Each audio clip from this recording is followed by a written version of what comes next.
It looks like Frakes has been hacked. Discovery ranks number 9 in the Nielsen streaming chart. And could Doctor Who be visiting Star Trek soon? That and so much more on this, the 44th volume of the Star Trek Void, where I try to fill a gap between new episodes with some news, information, and hopefully a little bit of entertainment. And unsurprisingly, we begin with some birthdays. And as per usual, a lot of these are going to be provided by TrekMovie.com. You can always see who is getting credit for these posts because I get them straight off my own feed, and I always make sure that you can see who's posting. In this one, Trek Movie on Instagram says, happy birthday to Salome Jens, who first appeared as the ancient humanoid via hologram in Star Trek TNG's The Chase, but went on to play the female changeling on Star Trek DS9, and this is hashtagging Star Trek. So a very happy birthday to Salome. And for those of you who enjoy correcting my pronunciation of names, please do phonetically in the comments below. Next up, also provided by TrekMovie.com, this one on X. Happy birthday to Shorey Agdashlu. And for those of you who enjoy correcting my pronunciation of names, please do phonetically in the comments below. Who played Commodore Paris in Star Trek Beyond. She grew up in Iran and was a big fan of the original Star Trek, watching it in Farsi with her family when she was a kid. Hashtag The Expanse. Also a good show. In other Star Trek news, recently Bonnie Gordon had herself an accident. Yeah, there were a couple of posts about it, but as you can see, she's fit, she's doing well. Not even a car wreck yesterday can keep me down, she says. Kermit may be out of commission, but that doesn't mean I'm going to break down too. Note, positive life outlook doesn't take away my actual loathing of gyms and workout. But you gotta do what you gotta do. Oh yeah, I've recently put myself on a 10,000 steps a day mission, basically to get myself in order for the conventions coming up starting August, possibly one in September and then one in November. There's a lot of walking at conventions, and I don't want to be winded. And I also, as I've said before, really enjoy being able to fit my butt into the seat on the airplane. And so my mission, 10,000 steps a day, which I try to get in before I record. Hence my fun little... Yeah, it's a whole thing going on in my life right now, so I can completely relate to Bonnie there. Getting up, getting it done. You don't really like doing it, but it's got to be done. Moving along. TrekMovie.com shared this bit of information just as I was setting up and trying to decide what should go in which Star Trek video, and I thought I'd get this one out as fast as I could. It looks like the Twitter/X profile for Jonathan Frakes has been hacked. Of course, as a rule of thumb, celebrities do not tend to sell consumer electronics directly over social media and ask for your credit card info via DM. Hashtag red flag.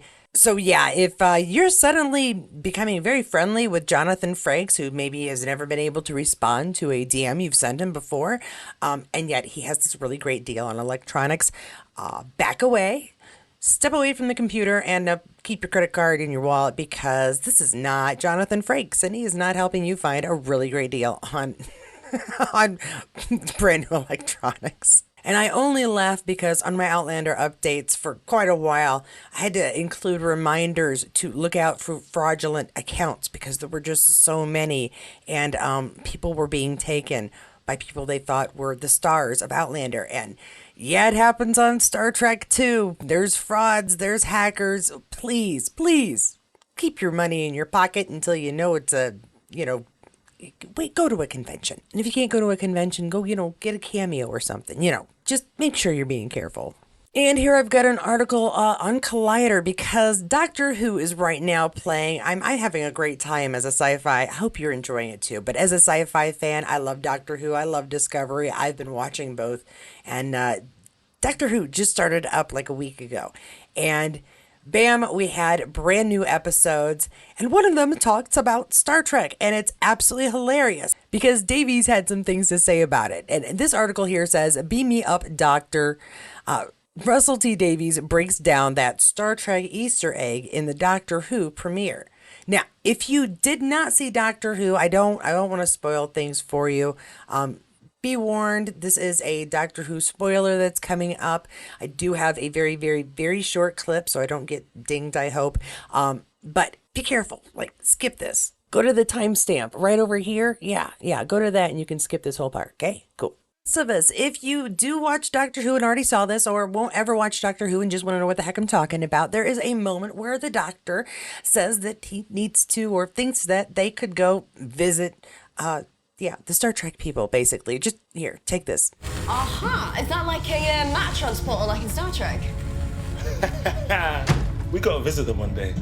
So it's like under 10 words, but it's a moment where we know the Star Trek universe, the Enterprise, all our friends, they all exist simultaneously in the universe of Doctor Who. And this article, it is super fun because Davies talks about having a crossover at some point. He would really like to. And the fun thing is that a long time ago, when Christopher was the Ninth Doctor, he had wanted to do a crossover with Enterprise, but the show was canceled before they could arrange it. That would have been a cool episode. But this paragraph right here kind of explains why, if they ever did a crossover, it would be so perfect. When two shows about people traveling through time and space, making the universe a better place, have been on since the 60s, it's natural to hope they'll one day cross paths. Now, this is a fun article if you just want to hear Star Trek praise. He discusses how much he really has been enjoying Picard and Strange New Worlds, how he has a little crush on Anson Mount, really enjoys Pike, and just respects Star Trek in general. It was really well done throwing that bit into the show without overpowering it with, trekkiness, I guess. But Trek is often mentioned in Doctor Who, and believe it or not, we've had some Doctor Who and Trek. There's an Enterprise episode that comes to mind.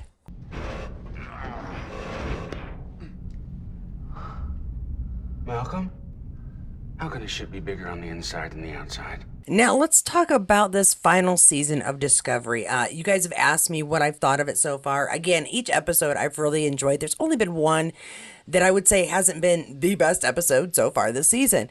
And Labyrinth, it was no exception. It was fantastic. I thoroughly enjoyed it from beginning to end. I enjoyed the fact that revealing her inner fears or being honest with herself was the key to getting out of the labyrinth. Yeah, the whole thing. I really, really enjoyed it. And apparently everyone has been enjoying Star Trek Discovery this season a lot because it has reached the number 9 on Nielsen ratings. And what's really funny about that is if you look at the Nielsen ratings and check out the shows that are 1 through 10 here, almost all of them are on Netflix, with the exception of Fallout, which is from Prime Video. But you can see there's Paramount just sitting right there. Oh, although, yeah, I guess Shogun is there too on Hulu. I'm sorry. Don't want to forget Shogun. But still, it's a Netflix world with the exception of one show from Prime Video, one show from Hulu, and one show from Paramount Plus. And this is Paramount Plus's only top 10 right now, which is, Star Trek does pretty well. Yeah, guys? All right. I don't know. I think that if I had a network and I kept having a universe of shows, a franchise that kept doing really well, then if I decided to ridiculously cancel some of them, I'd bring in some new ones that people already wanted. Just me, though. Well, actually, it's not just me. And so one of the videos coming out will cover that and our trip to FedCon. Not me, I wasn't there, but the Letters for Legacy group in general. You'll hear more about that in one of the upcoming videos. For now, that's all I have for you today. Please do make sure that you have subscribed. Like this video if you've enjoyed it. Don't forget to hit the notification bell if you want to hear when new videos come out, which is going to be pretty soon. And of course, thank you to my members and Patreons for your continuing support. I do appreciate it so much. Thanks for stopping by, guys. And if you didn't get enough Star Trek information and would like some more, please do check out any of the videos here or check out the Outlander videos if you're so inclined to that as well. And once you do, I'll see you there.